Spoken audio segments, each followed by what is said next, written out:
حضرت بلال حبشی رضی اللہ عنہ اور رسول اللہ صلی اللہ علیہ وسلم کے درمیان جو محبت اور اخلاص کا رشتہ تھا، اس کی گواہی ہمیں کئی واقعات میں ملتی ہے۔ حضرت بلال رضی اللہ عنہ کا تعلق ایک غلام گھرانے سے تھا اور وہ اسلام قبول کرنے سے پہلے ایک غلام تھے۔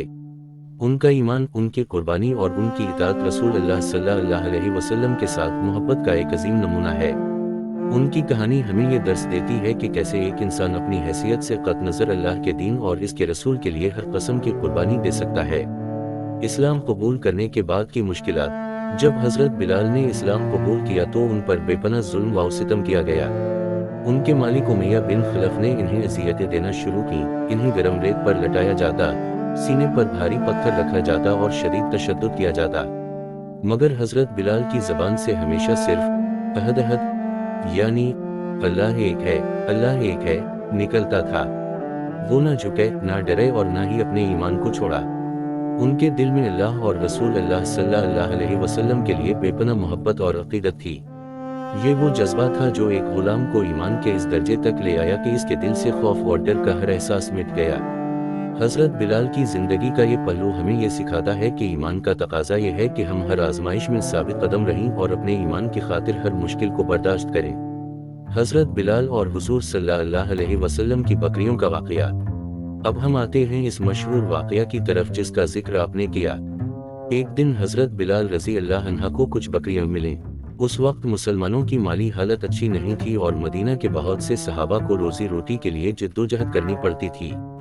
حضرت بلال نے ان بکریوں کو اپنے استعمال میں لانے کے بجائے یہ سوچا کہ وہ انہیں رسول اللہ صلی اللہ علیہ وسلم کی خدمت میں پیش کریں گے تاکہ ان سے حضور صلی اللہ علیہ وسلم اور ان کے اصحاب فائدہ اٹھا سکیں۔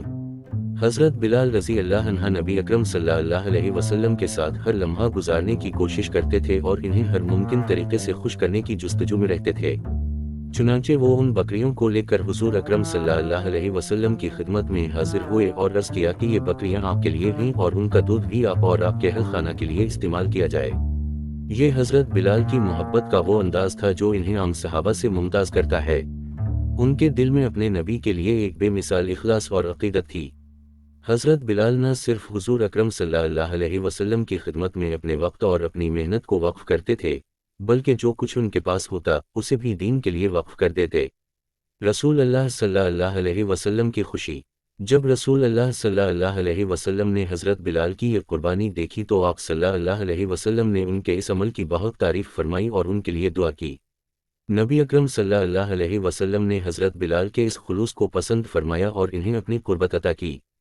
یہ بھی ایک خاص بات تھی کہ حضرت بلال کو رسول اللہ صلی اللہ علیہ وسلم کے ساتھ رہنے کا موقع ملتا تھا اور ان کے ساتھ ہر لمحہ گزارنے کی سعادت نصیب ہوتی تھی۔ حضرت بلال کی قربانی کا درس۔ یہ واقعہ ہمیں یہ سکھاتا ہے کہ محبت، اخلاص اور وفاداری کا حقیقی مفہوم کیا ہوتا ہے۔ حضرت بلال نے اپنی ساری زندگی رسول اللہ صلی اللہ علیہ وسلم اور دین کی خدمت میں لگا دی۔